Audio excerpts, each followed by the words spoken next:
Wow. I'm gonna die here. And I lived.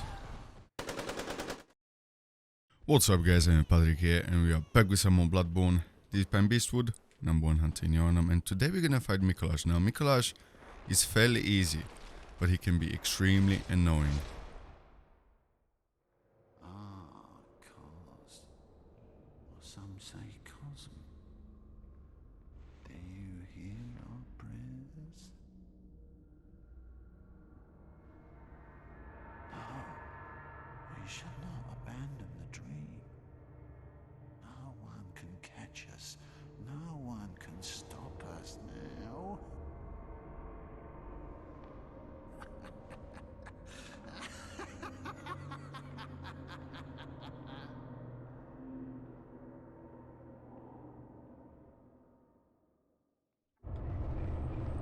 I will catch you and I will stop you, but yeah, the reason why he is so annoying is because he runs around the boss arena and you need to chase him and hope he goes the right way. Am I gonna die to this skeleton? But yeah, this time he decided to be nice and he is running straight to his boss room, which is a good thing obviously. What I like to do is walk in, wait for him to start walking towards me, buff, and kill this skeleton right here. Because you don't want to fight both the boss and the skeleton. So, the reason why I do this is because if I fight him in his room, there's two skeletons and Micolash. So obviously I want to avoid that at all costs. And yeah, that was the first phase. Fairly easy.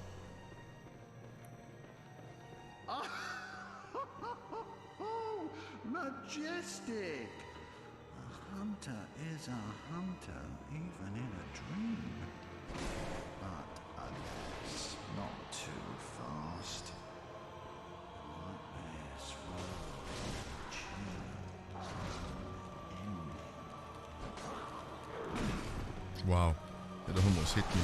And I need to be careful because these guys, they've got hyper armor. So yeah. They will not stagger if they perform certain attacks. There's two more down here. The lady, she is quite strong. Now usually I don't come down here, and the reason is because there's only a rune and it's the second level of the moon rune, but this playthrough... Oh wow, I thought that was gonna parry. In this playthrough I decided to use the moon rune because I want the extra levels for the DLC. And yeah, if I can get the second level, why not? I can get the third level fairly soon, but in the meantime I'll just use the second level. Also, I usually like to avoid these enemies right here, so that's one of the reasons why I don't like to come down here. Okay, stop talking. The very annoying thing is you cannot collect items while he is talking, so you need to skip his dialogue. And yeah, that's just annoying.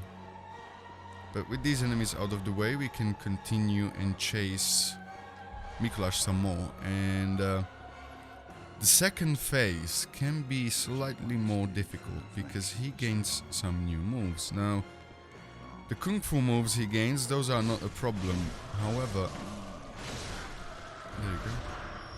A Call Beyond, a spell he gets, can be, wow, quite dangerous because it's very hard to dodge and also it deals a lot of damage. So I think with this kind of a health bar I would just die.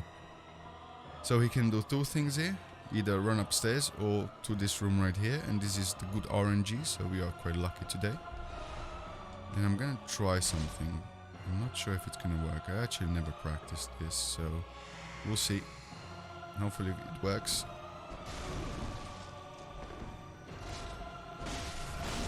The camera, but it worked, so that's good.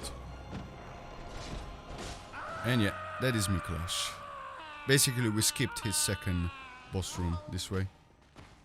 Now I'm waking up. I'll forget everything. Yeah, I want to forget you and your boss fight, mate. I hate Micolash.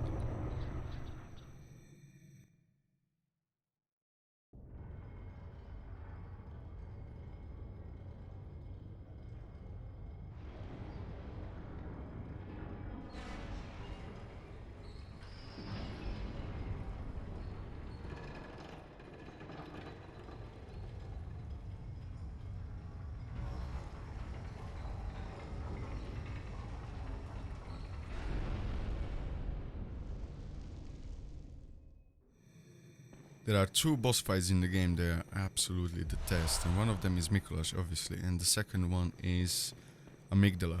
Now, I will talk about Amygdala when I'm gonna face him, but yeah, I don't like Micolash because you have to chase him throughout the entire level, and it's just annoying. Just fight me, you know? But yeah, that key right there, quite useless. It's gonna open a shortcut that I'm never gonna use. And yeah, King Coldblood, that's gonna be quite useful later on when I wanna level up. But with Micolash dead, we can do a couple of things actually. We could continue with the nightmare, or we could go back to Yharnam and complete our questlines. And I think I'm gonna do something in between. I'm gonna continue with the nightmare, go through a secret area, get all the items from there because there's some really good items there. And then I'm gonna go back to Yharnam and deal with Iosefka, Arianna and Gilbert as well. I think I'm gonna leave Eileen for the next video, as it involves a very difficult fight. But yeah, we're gonna go down there. Can you see that big brain, the Mega Mind? Probably the most annoying enemy in the entire game. Right there you've got the Shadows of Yharnam.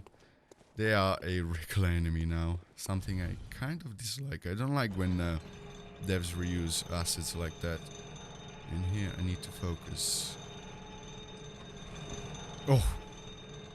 I almost fell off. I don't even remember how many times I died on my first playthrough in that section alone. Alright, so, sedatives and winter lanterns. Yeah, this is the most annoying enemy in the game, and this is why. So, can you see my frenzy meter? Yeah, it's still building up, and the enemy is dead.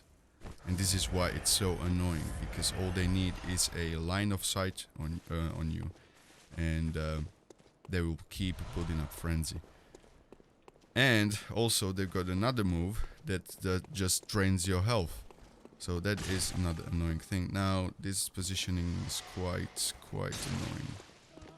I'm just gonna burn through sedatives here, I think.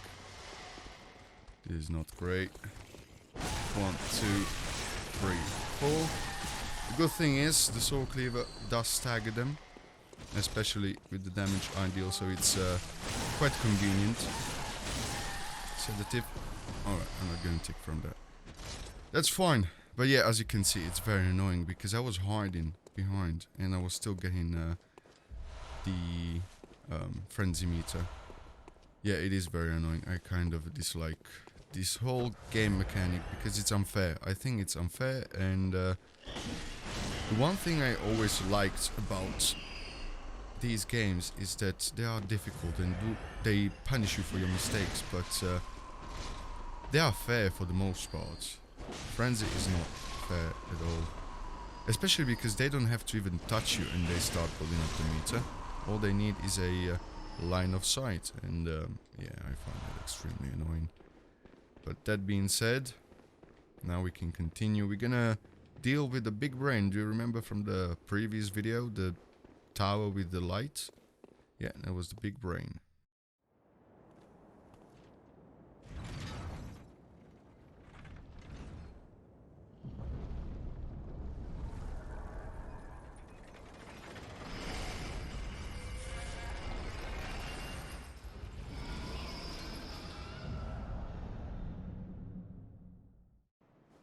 Okay, with the big brain in the abyss, now we can roam the open areas freely and don't need to worry about frenzy. We still need to worry about frenzy when it comes to winter lanterns.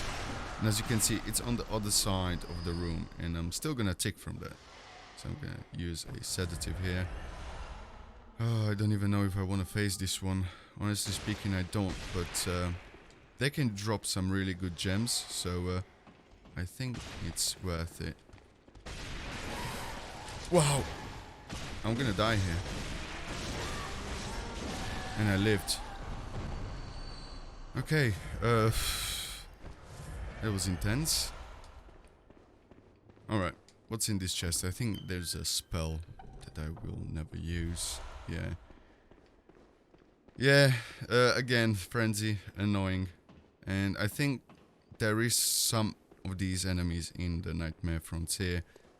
Not that many, and you can avoid them, so that's a good thing. But yeah, this is an open area. Normally you wouldn't be able to come down here without getting frenzied and all that, but now the brain is in the abyss and you can deal with that. Now, I want to apologize for one thing. My voice is kind of all over the place, and the main reason is because I quit smoking 3 days ago, and yeah, I'm coughing all the time and all that. So yeah, it's gonna take a little while to recover, but this is the shortcut I talked about. It takes you all the way to the beginning of Micolash's boss fight. Yeah, as I said, it's not too useful. But something that is very useful in this area is a blood rock. That means we're gonna be able to upgrade our weapon to +10, and the Soul Cleaver +10 is just amazing. Right, that's the hole where we dropped the brain. Now we're gonna be able to go there and get the 3rd level of the moon rune, but now just gonna go back to the dream. Alright, first things first, let's upgrade the Soul Cleaver. Yes please, +10, that's amazing. Now, gems. Now, as far as I remember, the Winter Lanterns didn't drop any gems. That's unfortunate. That's fine. I found this one, it's always there on a corpse. So that is +18. There's another +18 right here. And we should have a +12, yeah, +12.6. So 278 physical damage on our Soul Cleaver. I'm not sure if that is after scaling or before scaling. I think it's 180 plus 278 from the gems plus scaling. I'm not sure. No, that is without scaling. So overall we've got 458 damage. That's just insane. Alright, let's equip some of the new runes. We've got these two, and I want both. They boost my stamina by 25% in total, and they stack, so that is amazing. And yeah, 2nd level of the moon rune. We're gonna get one of these runes fairly soon once we complete Eileen's questline. Alright, let's see. Let's use all of these. It's gonna be at the very least 9 or 10 levels, hopefully. And I think I'm gonna be a little bit more conservative with my level ups. I think I'm gonna go with endurance and vitality. Welcome home. Because yeah, I don't know what to expect from the DLC, and I would like to have some, you know, extra health. Oh, I'm almost there. I need 5,000 more blood echoes to get another level. That's fine. All right, let's do that. I'm gonna go to 1,000 HP, and from there, I think I will dump into endurance and skill. I think I will not touch strength anymore. I'm not sure. Right, the video is 14 minutes long, minus loading screens and all that. Yeah, I can still go to Yarnum, and I'm gonna go to Cathedral Ward. Alright. Do you remember? Arianna used to hang out in here, but she's not there, and there's some bloodstains on the floor. So let's be a detective and follow them. And they will lead all the way down here to the... I'm not sure what is it called. The sewers, let's just call it the sewers. And there she is. Does she have any dialogue? Alright, let's check. It can't be, this is a nightmare. Oh well. Yeah, let's deal with both of them.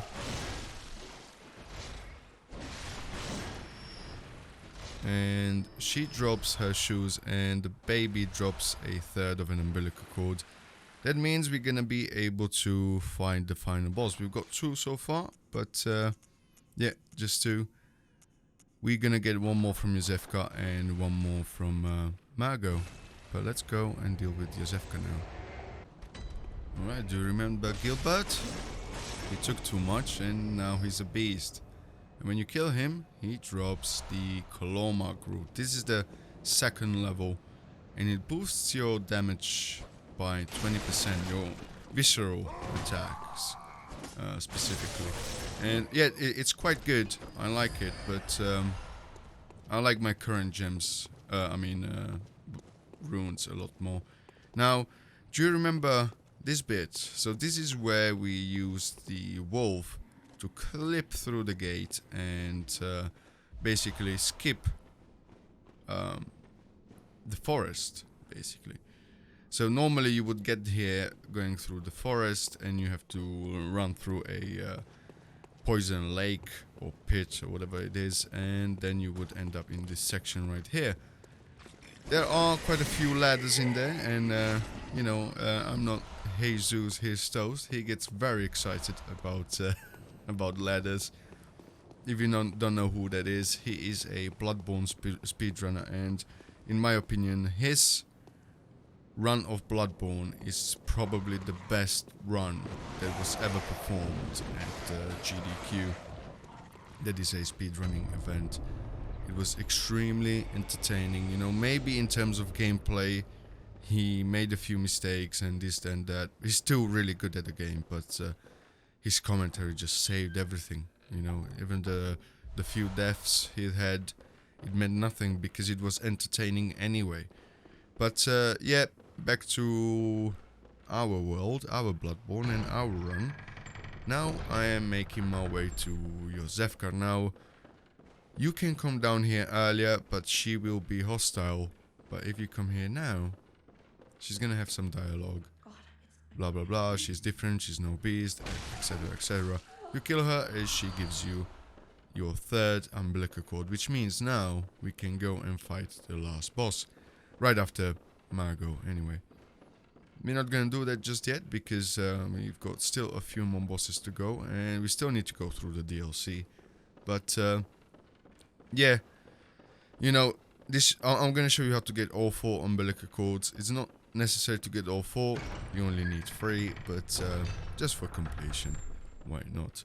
Now this is Iosefka, the actual Iosefka, and she will drop her blood vial. So I already got one in my inventory, so let's use it. It is a waste, but it is what it is. And right here we got the Cainhurst Summons, and we need these in order to be able to access Cainhurst. Now, I think that's gonna be it for this video, guys. I hope you enjoyed, and yeah, I'll see you in the next one.